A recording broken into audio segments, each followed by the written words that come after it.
Panjenenganipun menyebut di dalam buku beliau yang ditulis dengan sangat indah, keturunan Rasulullah sallallahu alaihi wasallam. Beliau menyebut para habaib adalah pewaris dzatiyah Rasulullah sallallahu alaihi wasallam.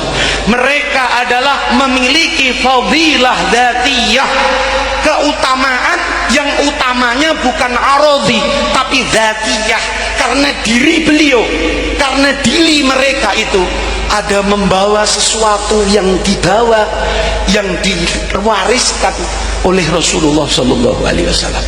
Bahwa mereka keturunan Rasulullah itu memiliki zatiyah, satu potong kit'ah dari sisi Rasulullah sallallahu alaihi wasallam, yang kita Ahlus Sunnah wal Jamaah yakin kebenaran hal itu, karena Rasulullah dawuh wonten ing pinten-pinten hadis ingkang sangat mu'tamad kesahihanipun. Di dalam beberapa riwayat Rasulullah mengatakan, taraktu fikum syai'ain in tamassaktum bihima lan tadillu ba'di. Ada dua hal yang aku tinggalkan kepada kalian, yang kalau anda pegang tidak mungkin kalian tersesat di dalam kehidupan setelah aku wafat nanti. Yang pertama disebut Rasulullah, hablun mamdudun minallahi ila ahlil ardi, yaitu tali yang menghubungkan Allah dengan yang ada di muka bumi ini, yang kita kenal sebagai Al-Quranul Karim. Dan yang kedua adalah itrati ahli baiti, itrati ala baiti, yaitu keturunan-keturunanku, yang Rasulullah sallallahu alaihi wasallam menyebut dalam hadis tersebut, wa huwa shadiqul masduq la yantiqu 'anil hawa. Pasti benar yang beliau sampaikan, tidak mungkin salah. Beliau mengatakan la yatafarraqa hatta yarida 'alayyal haud. Tidak mungkin kedua hal itu berpisah selamanya sampai mereka mendatangiku di Haudul Kautsar, yaitu di Telaga Kautsar. Nek jenengan podo-podo akidah Ahlus Sunnah wal Jamaah, Kanjeng Nabi kagungan haud. Haudnya Rasulullah terletak setelah ada di dalam sirat, atau setelah terbebas dari urusan ngewat wonten teng siratal mustaqim. Di situ ada haud yang panjangnya sepanjang langit dan bumi ini, yang airnya lebih abyad, lebih putih daripada susu, yang ahla minal asal, yang lebih manis daripada madu. Kanjeng Nabi mengatakan, anak putuku tak tunggu nongkono iku. Mereka itu adalah orang yang telah ditentukan di Lauhil Mahfuz menjadi pilihan Allah sebagai penerus, pembawa fadilah dzatiyah, pembawa zat, pembawa bagian dari diri Rasulullah sallallahu alaihi wasallam. Untuk apa mereka ada di muka bumi ini? Rasulullah mengatakan, an-nujumu ahmanun li ahli sama. Kalau engkau melihat ada bintang di atas itu sebagai keamanan bagi alam-alam yang ada di atas langit sana. Wa ahlu baiti amanun li ahlil ardi minal khilaf. Dan kalau ingin tahu keamanan dunia ini, dipegang dan dijabat oleh para dzurriyyah Kanjeng Nabi Muhammad sallallahu alaihi wasallam. Ini mashrabnya Mbah Hasyim Asy'ari. Jenengan bika, bahkan di dalam kitabnya Kiai Mustamir yang dari Malang, di situ ada beberapa pepenget saking Mbah Hasyim Asy'ari tentang siapa itu Ahlus Sunnah wal Jamaah. Beliau merumuskan tentang muttafiqul ara, bahwa orang-orang Islam di Jawa ini sepakat dalam satu pendapat. Di antara yang disepakati dalam urusan teologi, kata Mbah Hasyim Asy'ari, kata dalam urusan bab keyakinan akidah mengikuti madhabnya Imam Asy'ari. Kalau mengikuti dalam madhahibil arba'ah, salah satu yang dipilih daripada wong-wong Jawa niki adalah madhabnya Imam Syafi'i. Kalau di dalam urusan ketasawufan mengikuti Imam Ghazali, Imam Syadzili. Dan lalu Imam Mbah Yai Hasyim Asy'ari mengatakan, mereka sepakat pendapat di dalam mahabbah kepada ahli baiti Rasulullah sallallahu alaihi wasallam wal auliya was solihin. Kitab piyambak kitabe. Di situ Mbah Hasyim Asy'ari menyebutkan cinta kepada ahlu baiti Rasulullah di nomor 1 kan. baru kemudian aulia, baru kemudian orang-orang soleh.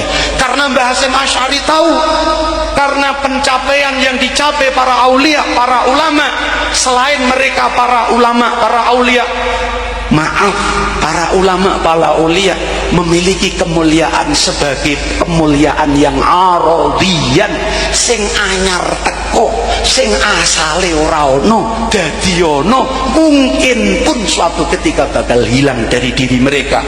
Ilmu mereka berawal dari tidak tahu apa-apa. Lalu beliau belajar menjadi alim. Beliau mulia karena alimnya itu arodiyah. Tapi duriyah Kanjeng Nabi wiwit lahir cepret, beliau sudah memiliki warisan yang dibawa yang bernama dzatiyah diri beliau ini. Allahumma sholli ala Muhammad. Hati-hati kalau sekarang NU dibenturkan dengan bahasa, hati-hati ojo ngerembuk Habib dak dikira Syiah. Hati-hati kalau kita berguru dengan para habaib dikira Syiah. Kalau Anda mengatakan dikira Syiah, maka bagaimana Anda bisa aman kehidupan ini? Karena pejabat daripada keamanan ini dipegang para habaib kita. Kalau NU belajar untuk memusuhi para habaib, kata Mbah Yai Maimun Zubair pernah disampaikan di majelisnya Habib Syekh bin Abdul Qadir As-Segaf, saya dengar langsung. Beliau mengatakan, lihatlah negara-negara yang pernah ditaklukkan Islam di zaman Umayyah, bahwa di zaman-zaman setelahnya, karena mereka tidak satupun menyisakan ahlul bait, para habaib di negara itu, maka hancur negara itu, tidak ada Islam sama sekali sampai sekarang. Tapi Indonesia ini dibawa wali 9, di mana wali 9 para ahlu baiti Rasulullah sallallahu alaihi wasallam. Lalu ahlu 9 mengokohkan akidahnya, diterima pula oleh Mbah Hasyim Asy'ari lewat jalur keilmuannya. Sampai sekarang orang NU wajib cinta kepada ahlu baiti Rasulullah sallallahu alaihi wasallam. Panjenengan bika wonten teng Al-Manhajus Sawi, panjenenganipun Ibnu Hajar Al-Haytami, tokoh di dalam urusan madhab Syafi'i. Ketika beliau ditanya, wahai Ibnu Hajar, kalau saya ketemu ada satu rombongan, di situ ada Habib yang masih kecil, lalu banyak agabirul ulama, wali-wali ulama besar di tempat itu, siapa yang aku dahului untuk menyalangi mereka? Jawabanipun Ibnu Hajar Al-Haytami, dahulukanlah para habaib walaupun mereka masih kecil. Kenapa?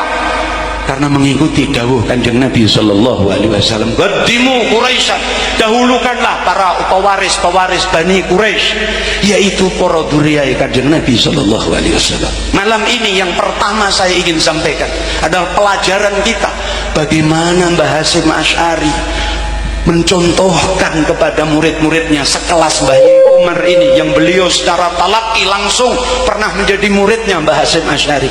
Beliau mencontohkan kembali kepada kita tentang ta'alluq kita, i'timad kita, bahwa Kanjeng Nabi bukan hanya mewariskan ilmu saja, Kanjeng Nabi mewariskan fadilah dzatiyah, mewariskan zat yang sebagai pengaman dalam kehidupan kita ini. Semoga para habaib kita dijaga zahiran wa batinan.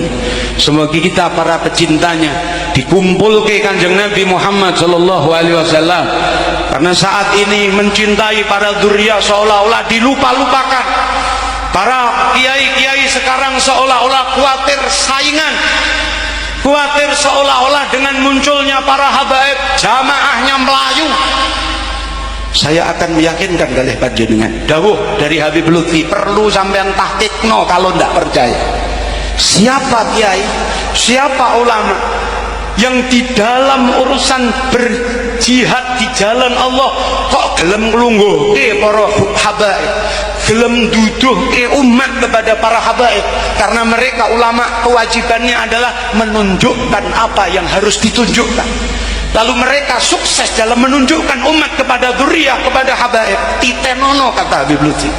Maka orang itu akan didrojoki vitamin-vitamin rohani oleh Kanjeng Nabi Muhammad sallallahu alaihi wasallam. Saya wasiatkan kepada pribadi saya, termasuk apa yang saya temukan di malam ini. Jenengan sing gadah jamaah masih wong telung lintir sing nomor papate jenderal ketok, tolong datangkanlah para habaib di majelis kita, walau sekali, seperti Mbah Umar seperti ini. Agar apa? Agar kehidupan kita seanak putu kita diparingi aman nyaman, aman nyaman. Allahumma